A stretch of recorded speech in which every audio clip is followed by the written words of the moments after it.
Bien,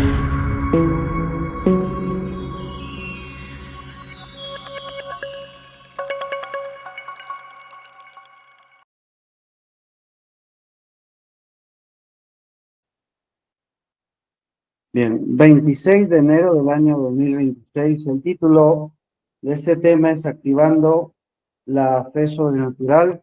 Como subtítulo pudiéramos colocar identidad. Tenemos nuestros rostros para orar. Amado Padre Celestial, Creador de los cielos y de la tierra, Señor infinito, rogamos que seas tú, Padre amado, tomando el control de nuestra mente, de nuestros corazones. Toma este vaso de barro indigno, Señor, y habla tu palabra a tu pueblo, porque todos necesitamos de tu voz, Señor. Háblanos esta mañana, lo rogamos, Padre, en el nombre precioso de Jesucristo, Hijo amado, nuestro Redentor. Amén. Bien, Filipenses capítulo 3, versículo 15. Dice así: así que todos los que somos perfectos, esto mismo sintamos. Y si otra cosa sentís, esto también os lo revelará Dios. Pero en aquello a que hemos llegado, sigamos una misma regla, sintamos una misma cosa. Dios bendiga su palabra, pueden tomar sus lugares. Hermanos, el domingo pasado que estaba preparando, tenía el tema preparado, pero bueno, yo pensaba que era la edad ya. Estaba bastante cansado, pero bueno, oré al Señor y sentí que debía dejar pasar esa reunión. Y entrando en la semana, que ha sido esta una semana bastante fuerte en el sentido de que han habido tantas cosas pasando, no sencillas, pero bueno. Y como a mitad de semana, en la madrugada, recibí el tema de ahora.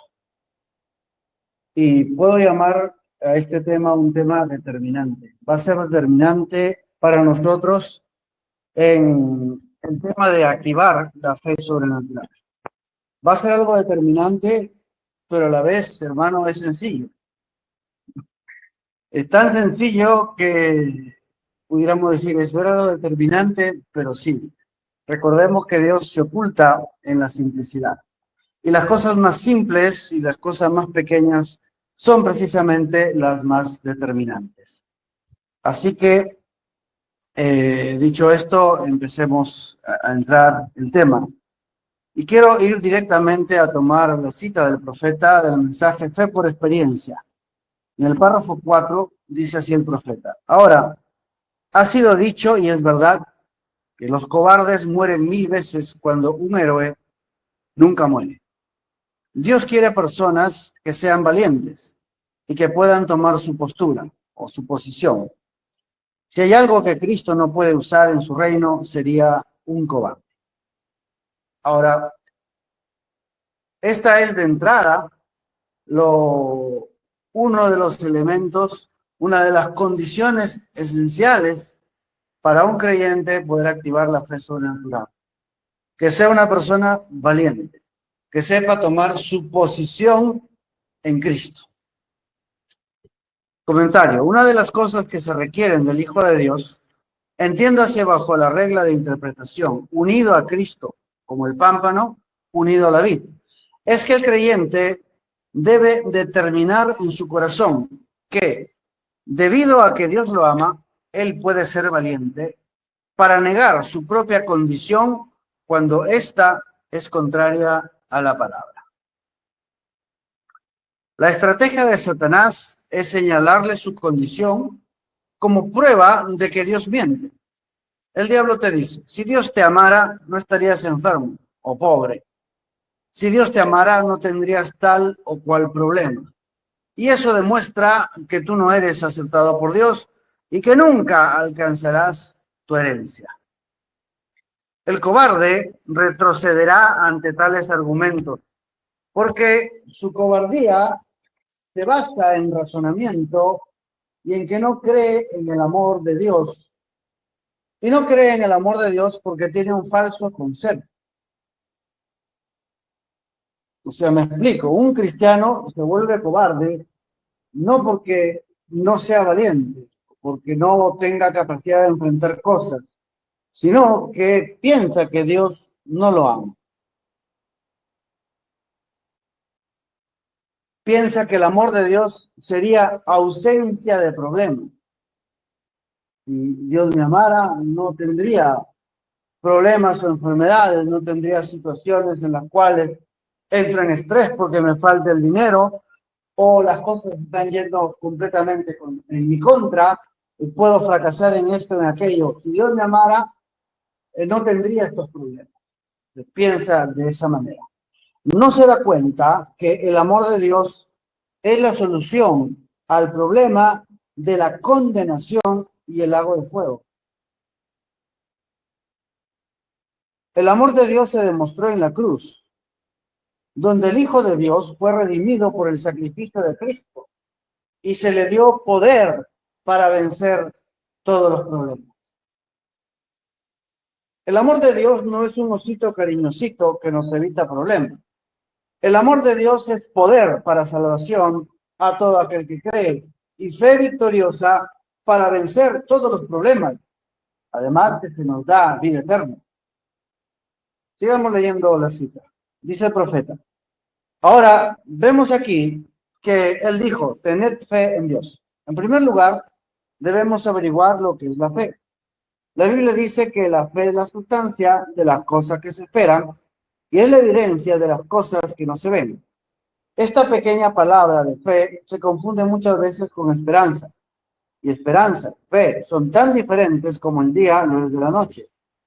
Fe es la sustancia y esperanza es lo que usted está esperando. La fe lo da, la fe siendo la sustancia de las cosas que se esperan, entonces no será solo un pensamiento, no será un pensamiento, es una sustancia. Puedo agregar un pequeño comentario. La fe es creer que ya lo tiene. Y creer que ya lo tienes es algo material, por así decirlo. Es una sustancia. Creer es un elemento que tiene un sentido. O sea, la luz es captada por nuestros ojos. Los olores son captados por nuestros olfato. La textura de las cosas es captada por nuestra mano, el sabor de las cosas por nuestra boca, y la sustancia de lo que existe es captada por el creer que ya lo tengo. Si algo existe en el mundo espiritual, que es una promesa de Dios, eso está en el reino invisible, pero yo lo capto por el sentido de creer que ya lo tengo. El profeta dijo, creer es la sustancia, creer que ya lo tenemos es la sustancia. Continúa, párrafo 8. Ahora, la fe es una sustancia, es como esto. Tal vez si yo tuviera, bueno, si usted me encuentra en un lugar muerto de hambre, yo le dijera que tengo hambre y una barra de pan podría salvar mi vida. Y usted busca en su bolsillo y me da 25 centavos y dice, tenga, hermano Branham, usted no tiene que morir de hambre, yo le daré 25 centavos para que adquiera una barra de pan. Ahora, yo estaré igual de feliz con los 25 centavos como si tuviera el pan. ¿Por qué? Tengo el poder de compra del pan en mi posesión. Miren, no me puedo comer los 25 centavos, pero los 25 centavos comprarán el pan. Ahora, la fe son los 25 centavos.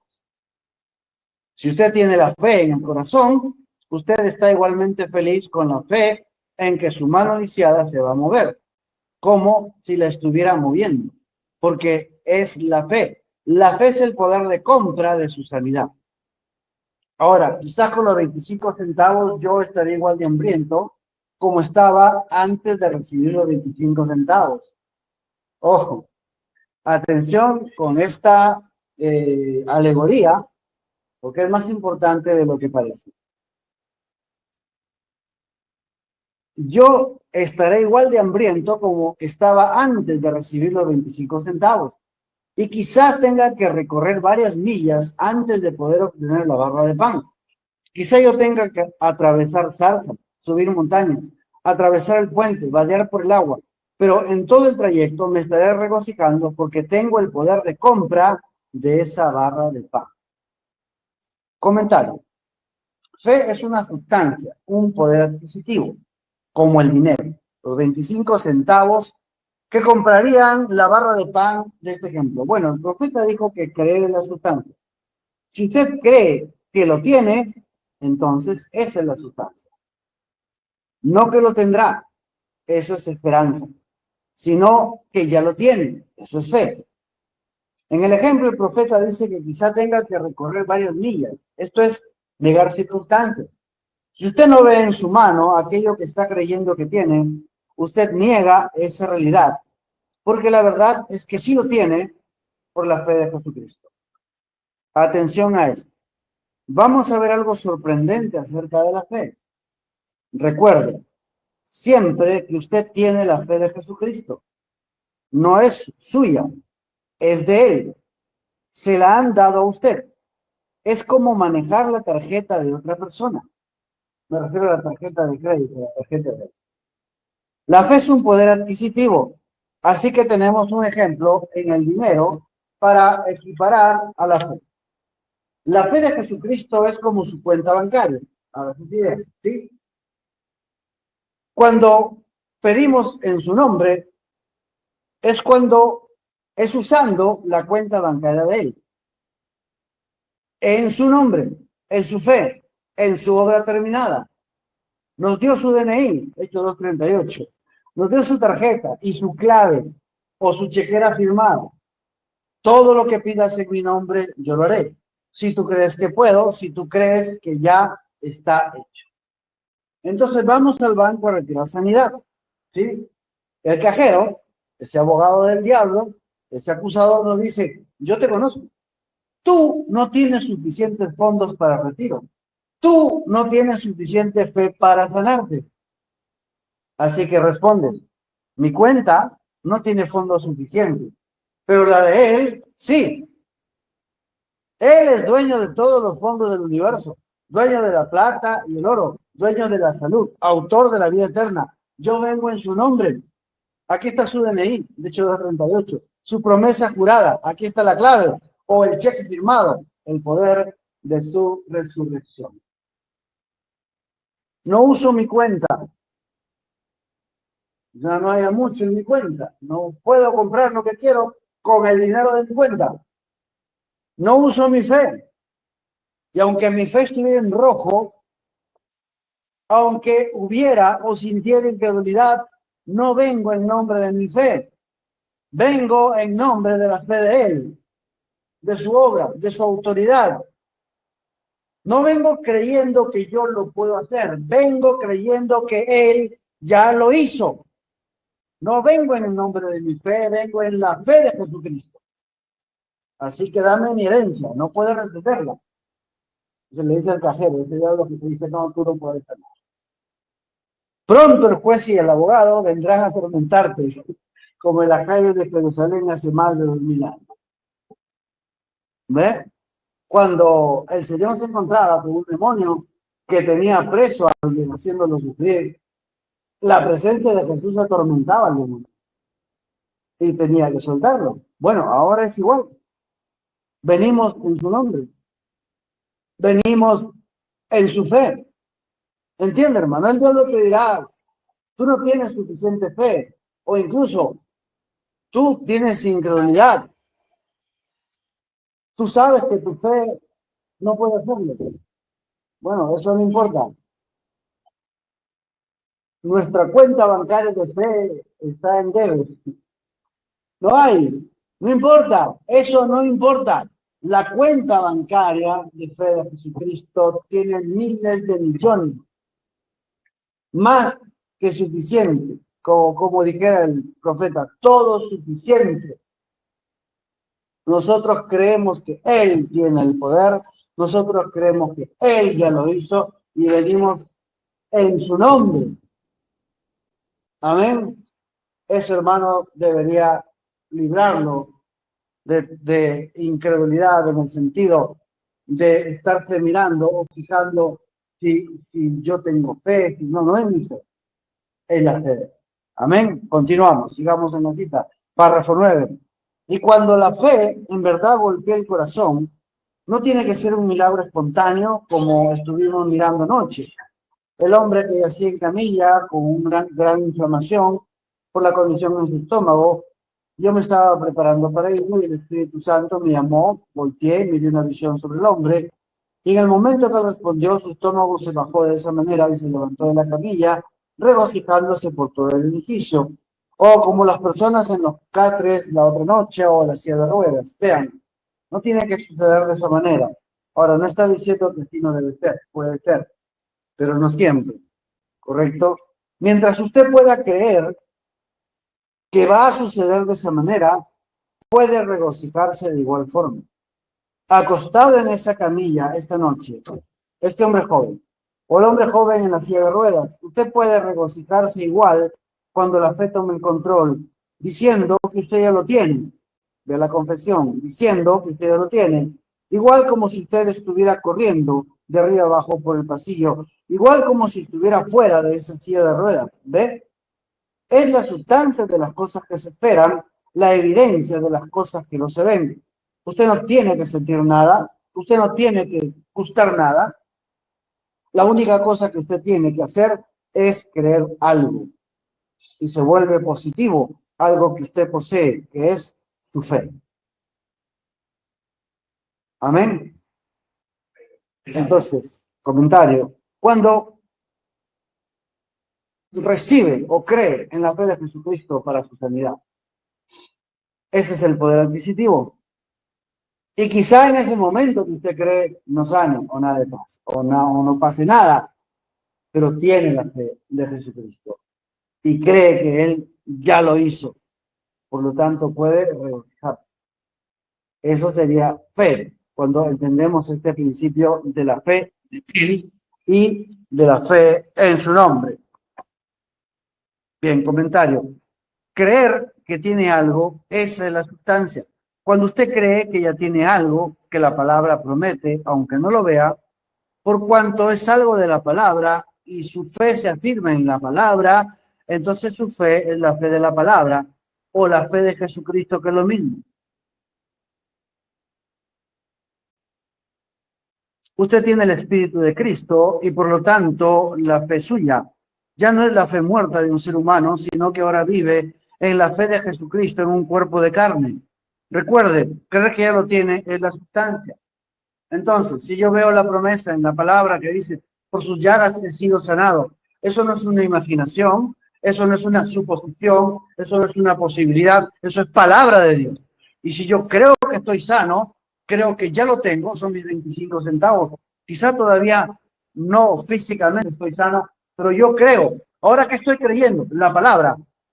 Amén. Al creer la palabra, al creer el versículo, eso es la fe de Jesucristo.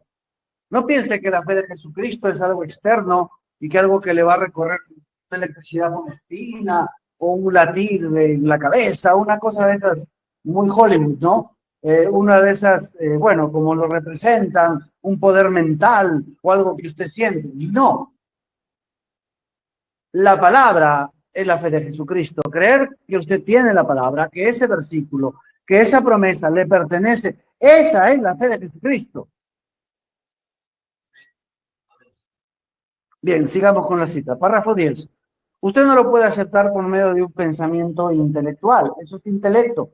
Su mente lo razonará, pero la fe no lo razonará. Si usted tiene fe intelectual, entonces es solamente fe que razona. Usted dirá, bueno, si acaso fui sanado, ¿no me pudiera levantar? Me está razonando su condición. Pero si estoy sano, ¿por qué no me puedo levantar? Si acaso fui sanado, este nódulo desaparecería. Si acaso fui sanado, me sentiría diferente. Si acaso fui sanado, el doctor me lo diría. Eso es cuando se razona la fe. Y digo, pero mira, yo no veo nada. Hermanos, la peor cosa que puede hacer un cristiano es empezar a razonar su condición en contra de lo que se le está predicando de la palabra, no de alguna imaginación. Y bueno, sigamos. Pero cuando usted tiene fe, Todos los doctores en el mundo nunca le podrán decir algo diferente. Usted lo posee. Es la sustancia de las cosas que se esperan, la evidencia de las cosas que no se ven.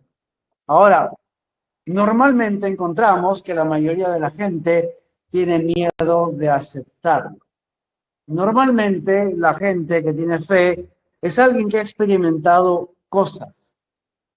Ahora, cuando usted acepta a Jesús como su Salvador personal, no hay manera en el mundo que usted pueda ser salvo solamente por su fe. Usted tiene que aceptarlo, usted tiene que creerlo. ¿Creer qué? Que es para usted, que es para usted. Ese es mi comentario. ¿Aceptar qué? Que es para usted. Alguna gente piensa que aceptar, al igual que como hemos visto que la fe de Jesucristo, están esperando tener una sensación rara o una cosa, un sentir o algo, pudiera venir, no sé, el Espíritu Santo pudiera traerlo de esa manera. Pero la fe de Jesucristo es la fe de la palabra. Y cuando uno cree algo de la palabra, esa es la fe de Jesucristo. Y entonces, ahora, el tema de aceptar, también muchos están esperando que aceptar será alguna clase de cosa o de sensación, o que usted lo va de pronto a entender y comprender perfectamente a cabalidad. Y no necesariamente, porque las cosas de Dios van más allá de lo que entendemos. Amén. Más allá de lo que entendemos. No se trata de un entendimiento si no fuera por intelecto. Entonces, ¿qué es aceptar? Es saber que es para ti. Nada más. Si la Biblia dice algo y tú dices es para mí, eso es aceptarlo. Y Dios te lo dio a ti. ¿Y por qué sabes que es para ti? Por Hechos 2:38. ¿Por qué crees este mensaje? Entonces toda la Biblia es para ti. Amén. Así de simple. Bueno, continuemos. Usted tiene que creerlo, dice el profeta. Usted tiene que aceptarlo. Noten. Si usted pudiera ir al altar y llorar toda la noche y pudiera golpear el altar y gritar al punto de no poder hacerlo más y aún así usted no es salvo. Pudiera sentirse muy bien y correr por todo el edificio gritando y todavía no ser salvo. El diablo puede perseguirlo alrededor de sus sentimientos. Si yo tuviera que proseguir en base a mis sentimientos, habría muchas ocasiones en que me quedaría fuera de condición. Pero yo no descanso en mis sentimientos. Yo descanso en la palabra incondicional del Dios vivo, quien hizo un pacto conmigo, si yo lo puedo creer. Tengo que incluir un comentario acá. ¿Cuál es ese pacto que Dios hizo con usted? ¿Puede señalar ese pacto en la Biblia? Es Hechos 2:38. Ese es el pacto. Es un pacto. Porque dijo, si te arrepientes, si te bautizas en el nombre de Jesucristo, recibirás el don del Espíritu Santo. Es un pacto que Dios tiene contigo. Y el don del Espíritu Santo trae todo lo demás. Él trae la justificación, la santificación, el nuevo nacimiento y la estatura del varón perfecto y el sello para arrebatamiento. Es un pacto. Ahora usted tiene que creer que eso es para usted. Amén. Porque si usted cree en Hechos 2:38, usted empezó por ahí sabiendo que el Hijo de Dios murió por sus pecados y resucitó para su justificación y se ha bautizado en su nombre. Ese es el pacto. Y eso indica que todas las promesas de la palabra son para usted. Eso lo sella y lo concluye delante de Dios. Y cuando usted acepta que eso es para usted, eso es. Punto final. No hay más. No es una sensación, no es una emoción, no es una evidencia física o externa. Es saber que usted está en Hechos 2:38. Porque Dios así lo llamó. Dios lo llamó a usted para entrar en Hechos 2:38. Sigamos. Vuelvo a leer. Pues yo no descanso en mis sentimientos, yo descanso en la palabra incondicional del Dios vivo, quien hizo un pacto conmigo, si yo lo puedo creer. No es por lo que yo sienta, es lo que yo creo. Jesús nunca dijo lo sentiste, él dijo lo creíste, la fe llega a suceder. Amén. Va más allá de sentirlo. Usted lo pudiera sentir esta noche como el ser salvo y correr alrededor y alabar a Dios, y a la siguiente mañana no sentir nada en absoluto. Entonces usted dice, estoy perdido otra vez. ¿Ve? Razonar en base a la condición, cómo mata la fe. Pero cuando la fe se agarra que Jesucristo, el Hijo de Dios, murió en su lugar y él llegó a ser su pecado para que usted en sus pecados llegase a ser él en su justicia y lo acepta a él como su única propiciación para sus pecados, entonces la fe se agarra. Y todos los diablos del infierno no lo pueden mover. La fe permanece. La fe cierra algo, sella algo. Amén. Eso es. Eso. Mire, usted ya tiene aquí dos cosas importantes para entender. ¿Qué cosa es la fe de Jesucristo? ¿Qué cosa es aceptar? El tema del poder adquisitivo, que usted no utiliza su cuenta ni su chequera, sino la de Jesucristo.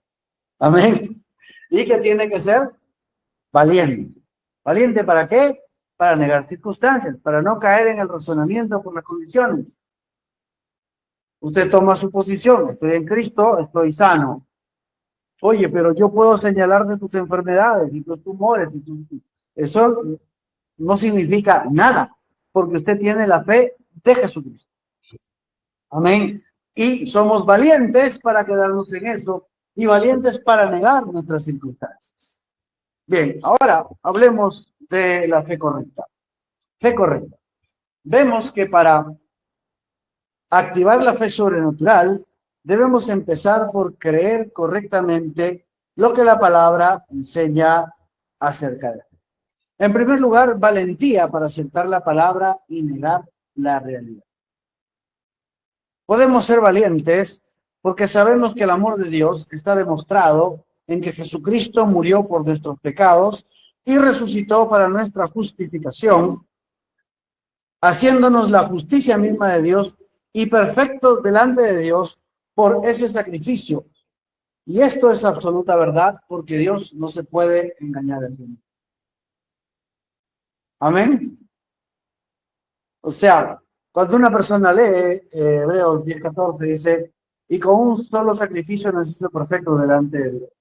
Y bueno, tenemos la figura de que la sangre es como un velo, que Dios no ve nuestros errores. Pero decimos, de este lado del velo, donde está Dios, hay una imagen de perfección, pero detrás es una imagen de derrota, de fracaso. Entonces, ¿qué? ¿Dios se está engañando a sí mismo?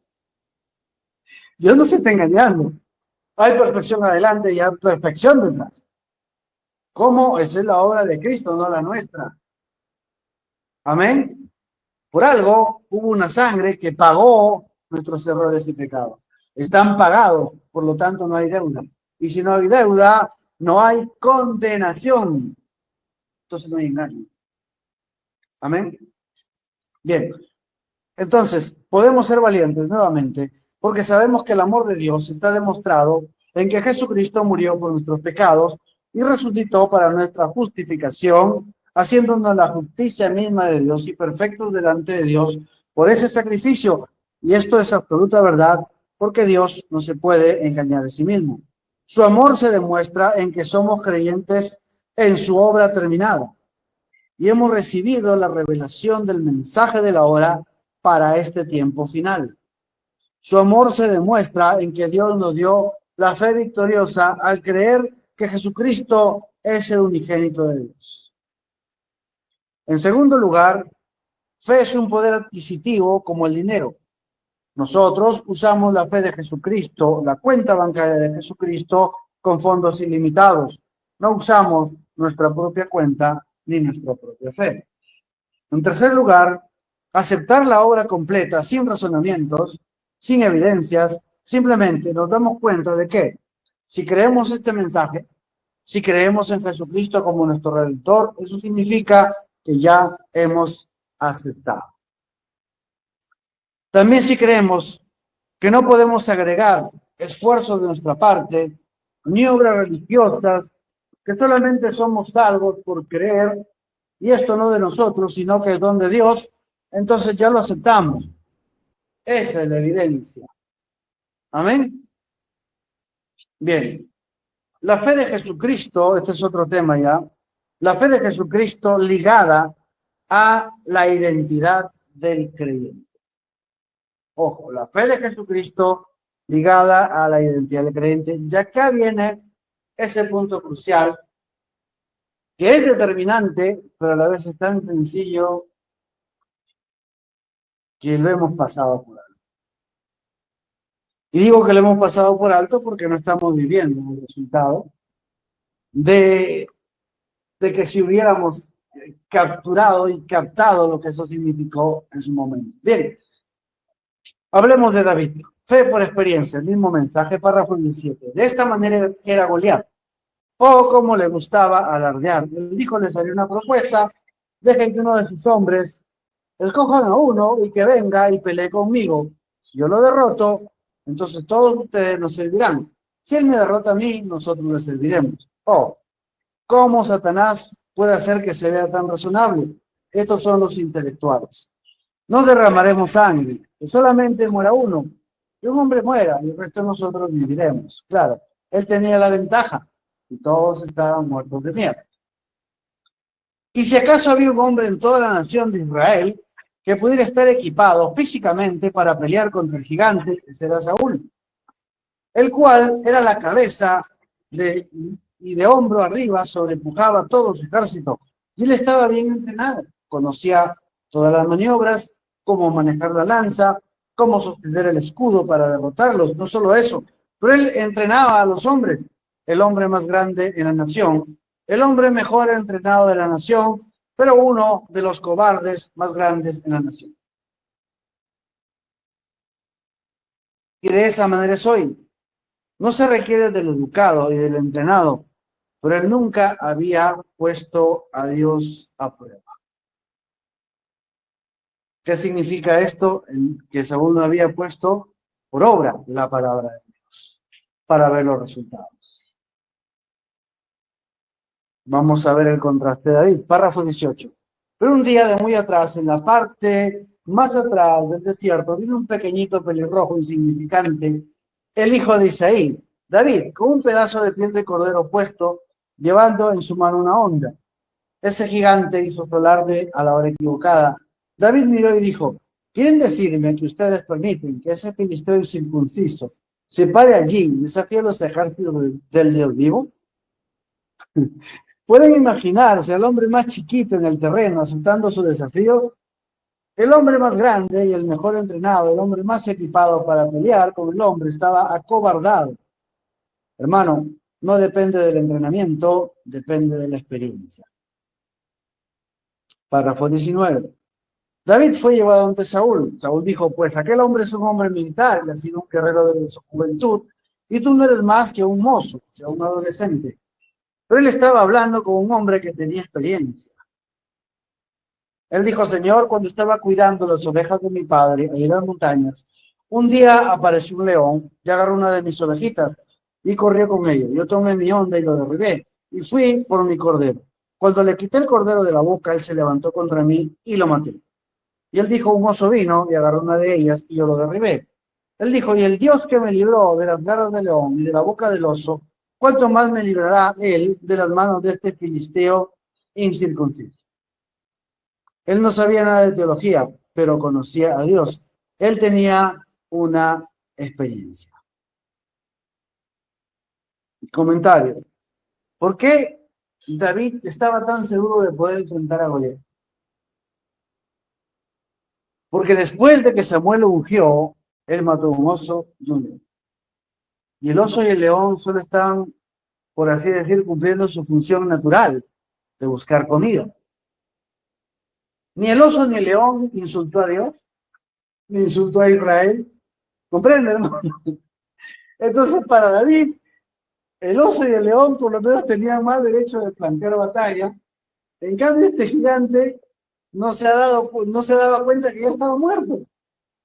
Ya estaba muerto por el solo hecho de pararse en contra de los ejércitos del Dios viviente, insultar a Dios y proponer un trato para ser esclavo a un pueblo que Jehová había hecho libre. El tipo no sabía con quién se estaba metiendo. Eso eran los ojos de David. ¿Por qué? Porque David tenía la experiencia de que el Espíritu de Dios en él le permitió matar a un oso y un león. Amén. Bien, sigamos. Párrafo 20. Él estaba hablando con un hombre que estaba lleno de teología de combate, pero nunca había puesto a Dios a prueba. De esa manera es hoy día. No se necesita educación, no se necesita pensar mucho, se necesita un corazón humilde que ha sido dedicado al poder de la resurrección de Cristo, lleno del Espíritu Santo, que sabe de lo que está hablando. Comentario aquí, corazón humilde que se dedica al poder de la resurrección de Cristo y se llena del Espíritu Santo. Eso es lo que usted requiere, lo que todos requerimos. Sigamos. Él dijo, tu siervo peleará con él. Y él, Dios, vean, la primera cosa, había una necesidad, había una crisis, y si alguna vez ha habido una crisis, es ahora mismo. Él dijo, yo pelearé con él. Bueno, ya saben lo que pasó, así que no voy a seguir leyendo. Vamos al comentario. David estaba definiendo su identidad por la experiencia que él tuvo con el Espíritu Santo. Fue con ese poder de Dios que David venció al oso y al león. Veamos, primera de Samuel 16:13, dice, y Samuel tomó el cuerno del aceite y lo ungió en medio de sus hermanos. Y desde aquel día en adelante el Espíritu de Jehová vino sobre David. Se levantó luego Samuel y se volvió a ramar. Siguiente capítulo, primera de Samuel 17, versículo 37. Añadió David, Jehová, que me ha librado de las garras del león y de las garras del oso, él también me librará de la mano de este filisteo. Y dijo Saúl a David, ve y Jehová esté contigo. Podemos ver que David, atención aquí por favor, porque acá está una clave en este David que nos representa a todos los cristianos. Podemos ver que David definía su identidad en relación con la obra del Espíritu Santo a través de él. Mató un oso y un león, entonces podía matar a este filisteo sin pacto, un incircunciso. David no definía su identidad por cómo había sido su pasado. Él era el último hijo, insignificante, nunca tomado en cuenta. A veces, lamentablemente, no debería ser así, pero a veces en las familias hay alguien que nadie toma en cuenta. Alguien que es despreciado entre la familia, ¿no? Oye, va a haber un lonche, todos están sentados para disfrutar de una conversación. Oye, fulano, anda a comprar pan. O sea, ¿qué importa que él no disfrute de la familia y de la conversación y de la risa y la alegría? Que se vaya a comprar el pan. ¿Por qué? Porque es insignificante. Nadie lo toma en cuenta a esa familia. Y así era David. Nunca era tomado en cuenta. Cuando el profeta Samuel, ojo, la persona que era la boca de Dios, el funcionario más importante de la corte de Dios en la tierra, avisó a Isaí que le visitaría y que reuniera a sus hijos. A David ni siquiera lo contaron. Eso demuestra cuán menospreciado era. A ver que el presidente de la nación venga a esta casa y diga, bueno, reúnanme que quiero hablar con toda la familia porque tengo algo que proponerles, un buen proyecto. Pues hermano, hasta las mascotas vienen, ¿no? Porque alguien importante nos va a dar una oportunidad de algo. Pero David, no, mándalo por allá, ese muchacho molestoso, mándalo con las ovejas, acá estamos los importantes. O sea, miren el menosprecio que tenía David en su propia familia. Ni siquiera lo contaron. Y cuando Samuel vino y comió y empezó, no, no hay otro. Uy, ¿verdad? No, o sea, hay que mandarlo a llamar. O sea, comprenden. Ahora, bien, David era menospreciado en su familia. Pero para David, todo ello dejó de existir cuando fue ungido y el Espíritu de Dios vino sobre él.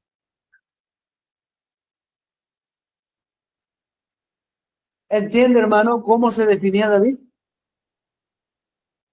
Dejó atrás todo ese pasado de menosprecio, dejó todo resentimiento, dejó toda molestia, y él sabía que era ungido por Dios. Y su vida empezó a partir de sufrimiento.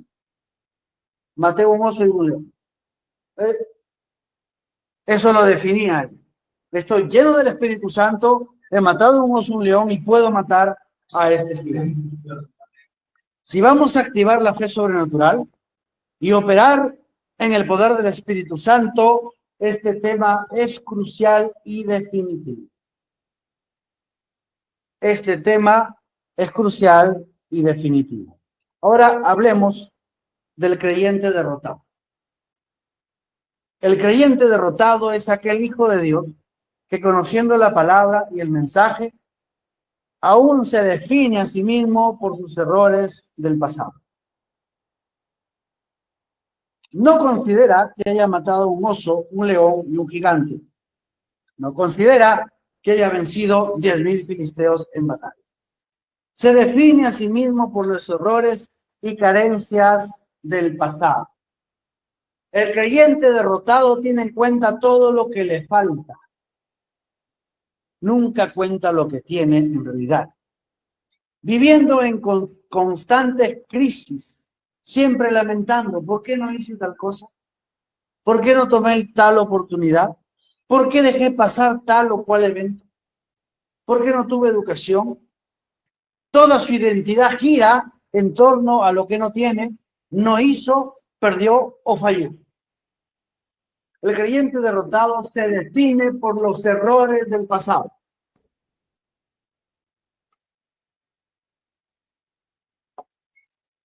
Eso lo define. Y el diablo obviamente le dice, oye, no tienes esto, no tienes aquello, no tienes lo otro. Mira, mira lo que eres. Dios no te ama. Si lees 2 Corintios 5:17, ¿no? Si alguno está en Cristo, nueva creación. Las cosas viejas pasaron y todas son hechas nuevas. Sí, sí, dice el creyente derrotado. Sí, pero en cuanto a las consecuencias, nada puede cambiar, porque así le tocó en la vida. O sea, eso de que somos nuevas criaturas respecto de los pecados, respecto del alma, respecto del cielo. Pero acá en la tierra, si hubiera hecho tal cosa, si no hubiera hecho tal cosa, si hubiera tenido, si no hubiera pasado, sigue definiéndose por los errores del pasado, como que 2 Corintios 5:17 solo toca su espíritu para salvación, pero su vida sigue siendo la misma cochinada de siempre. Y así se define. El mal dice, bueno, son consecuencias y no se pueden cambiar, es mi cosecha. No, así le tocó en la vida. Además, debe morir de tal enfermedad como murió la tía Pepita y la tía Catita, porque es su herencia genética y así se muere en la familia. No hay nada que hacer. Si este cristiano tiene algunas décadas ya viviendo en la tierra, 30, 40, seguro que tiene en su cuenta 1, 2 o 3 eventos catastróficos que marcan su vida y su relación con Dios. Cosas graves o eventos que nunca debieron haber pasado. Pero pasó y entonces vivirá para siempre con esas consecuencias. Además, y esto es lo peor, puede ver las evidencias de ello y las vive cada día. Cada día ve su enfermedad, cada día ve que le falta dinero, cada día ve que no es feliz, cada día siempre recordándose y mirándose al espejo, si no hubiera hecho tal cosa, si no me hubiera pasado esto, si me hubiera esforzado en esto, si hubiera estudiado, si hubiera... Siempre está definiéndose por los errores. Entonces que dice, bueno, algún día vendrá el Señor y todo cambiará en el milenio. Y acá en la tierra, ese es el creyente derrotado, definido a sí mismo por sus errores y carencias. Así no fue David. David no se definió por esto. Hablemos ahora del creyente victorioso que usará la fe sobrenatural. El creyente victorioso, al igual que David con el oso y el león, basa su experiencia en el logro más grande que ha tenido en su vida. Entiéndase por la regla de interpretación que ese logro es unido a Cristo, en el nombre y el poder de Cristo. Cuando David se presenta ante Saúl, no le dijo, mire, señor rey, o sea que Yo siempre era la última rueda del coche, no me guardaban desayuno, siempre me mandaban a que tome, que le saque leche a una oveja, porque nunca me hacían un sándwich en la casa. O sea, él no se definía por cómo lo trataron. No, él se definía porque mató un oso y un león en el poder del Espíritu Santo. ¿Ve? Entonces, cuando David mató al oso y al león, se basó en esa experiencia del poder del Espíritu de Dios para vencer el reto del gigante y derrotar el ministerio. Igualmente, nosotros tenemos un evento de victoria muchísimo más grande que todos los eventos anteriores en el Antiguo Testamento. Ojo acá que viene lo simple y lo sencillo, pero constituye la más grande victoria, el más grande logro, el más grande éxito, como quieras llamarlo, en lo cual debe basarse la definición de nuestra identidad. Y es, hemos recibido a Jesucristo como Señor y Salvador. Si esto no nos hace saltar de alegría, es porque estamos mal informados. No entendemos a cabalidad, pero tampoco lo necesitamos. Necesitamos revelación. Recibir a Jesucristo es el éxito más grandioso que tenemos para definir nuestra identidad. La realización más grande que tenemos y a partir de ello llevar una exitosa relación con Dios a través de Jesucristo. Según la palabra, antes de la fundación del mundo fuimos preconocidos por Dios, predestinados, llamados y aceptados en Jesucristo, llenos de bendiciones espirituales, escogidos y capacitados para hacer la cosa más correcta, exacta, exitosa y gloriosa. Y esto constituye la realización de la victoria más grande que ha derrotado al mundo para prevalecer sobre la muerte, el pecado, la incredulidad, Satanás, la enfermedad y el engaño. Fuimos privilegiados para recibir la capacidad de creer que Jesucristo es el Hijo de Dios. Esta es la fe victoriosa en la obra terminada que abre la puerta de los tesoros celestiales. Primera de Juan, capítulo 5, versículos 4 y 5. ¿Quién es el que ha vencido el mundo, sino aquel que cree que Jesucristo es el Hijo de Dios? ¿Cuál es la victoria sobre el mundo? Nuestra fe. ¿Cuál fe? Creemos que Jesucristo es el Hijo de Dios. Hermano, este evento es tu oso, tu león, tu gigante y tu enemigo de usted.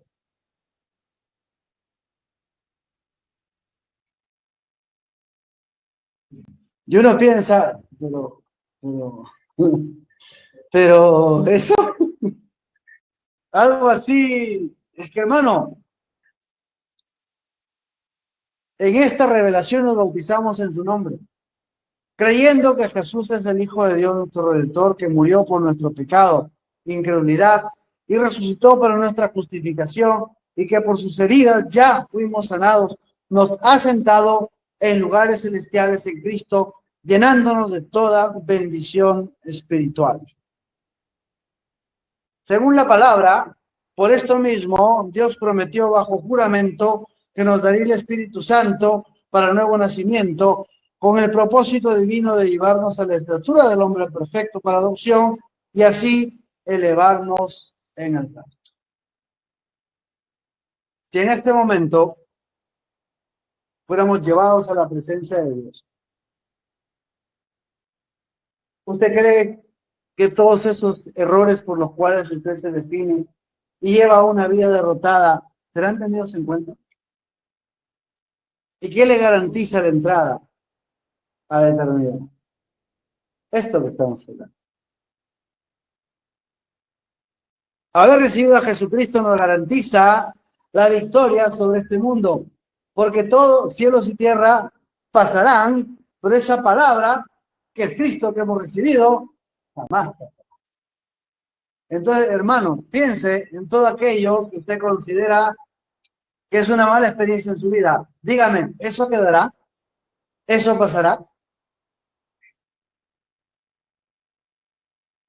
No sé qué le haya pasado. Quizá lo rechazaron, le mintieron, lo estafaron, lo robaron, hizo cosas que nunca debió. Creer en Jesucristo es la victoria sobre todas esas cosas. Usted no puede definirse por algo que está vencido, derrotado y acabado en la cruz de Jesucristo. Usted empiece a definirse por lo que el hecho de recibir a Jesucristo significa para Dios. Esta victoria eterna es la que define nuestra identidad para relacionarnos con Dios. Cuando usted ora y se arrodilla y baja la cabeza y se acuerda de todas sus derrotas, usted dice, soy una mala persona. Bueno, ninguna mala persona puede relacionarse con Dios. Y quizás esa es la única causa por la cual sus relaciones no llegan ni al techo. Porque usted está atentando contra la obra de Jesucristo. Y no está valorando el enorme tesoro y la enorme victoria que significa haber recibido a Jesús. Y así sí, pues lo recibí. Pues lo recibiste mal, completamente mal. ¿Por qué? Porque recibiste solo un pedacito. El pedacito del perdón de los pecados. Y te quedaste con el otro 99% de friégate en la tierra hasta que el Señor venga, que te enseñó la teología. ¿Sí o no? Pero si tomáramos lo que significa recibir a Jesucristo, lo que Dios dice de aquel que ha recibido a Cristo, lo que tienes en Cristo, la fe de Él, su cuenta bancaria. Dios es tu Padre. Amén. Un Padre que te ha aceptado, que te ama, que nunca jamás se acordará de ningún error ni fracaso que tuviste. Entonces, si tú te das cuenta, querido hermano, si lees bien, si tienes revelación de Juan capítulo 5, versículos 4 y 5. Y esta es la victoria que ha vencido al mundo, nuestra fe. ¿Quién es el que vence al mundo sino aquel que cree que Jesucristo es el Hijo de Dios? Hermano, venciste al mundo, venciste a tu pasado, venciste a tu vida, venciste a todo aquello que alguna vez te derrotó, venciste todo pecado y todo error que alguna vez tuviste y te relacionas con Dios desde el podio del primer puesto de ganador, de victorioso. Amén. O sea, si la vida fuera una carrera, te estarías en el primer puesto por haber recibido a Jesucristo y te relacionas con Dios desde esta posición de victoria. Más que vencedor en Cristo y por lo tanto poseedor de la herencia de Dios. Es la más grande victoria que debe definir tu vida. Cuando te defines, cuando le crees a la palabra, lo que la palabra dice de ti, lo que Dios ha hecho de ti. Amén. Así como David. David fue ungido y lleno del Espíritu Santo y mató un oso y un león. Y se definió por eso. Tú recibiste la revelación del mensaje, te bautizaste en el nombre de Jesucristo. Mataste tu pasado, mataste tu pecado, venciste tu destino, porque al nacer de mujer tu destino era el lago de fuego. Venciste tu destino.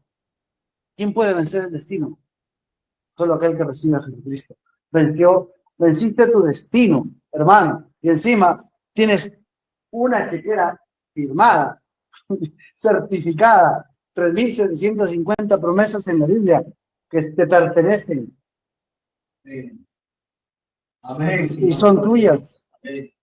A partir de esta identidad, podemos entrar en la atmósfera de la manifestación divina para relacionarnos exitosamente con Dios bajo el fundamento de una victoria absoluta sobre el mundo por Jesucristo, teniendo acceso con confianza y autoridad al trono de la gracia para hallar siempre oportuno socorro, defensa y provisión. Hermano, si quieres entrar en la fe sobrenatural, si quieres vivir en la atmósfera de la manifestación de Dios, empieza por tu identidad, a partir de haber recibido a Jesucristo y entender que es la más grande victoria en tu vida. Es decir, si en este momento te dieran la píldora de la inmortalidad para profundizar y te sacaran la lotería más grande del mundo, creo que son 25 millones. No, la de Uruguay son, creo que 200 millones de dólares. ¿Entiendes? Y todo eso no sería nada, no es nada comparado con haber recibido a Jesucristo. Porque en Él tienes más que eso. Es más que eso. Pero hay que ser valiente para pararse en esa posición y reclamar lo que te pertenece. Amén.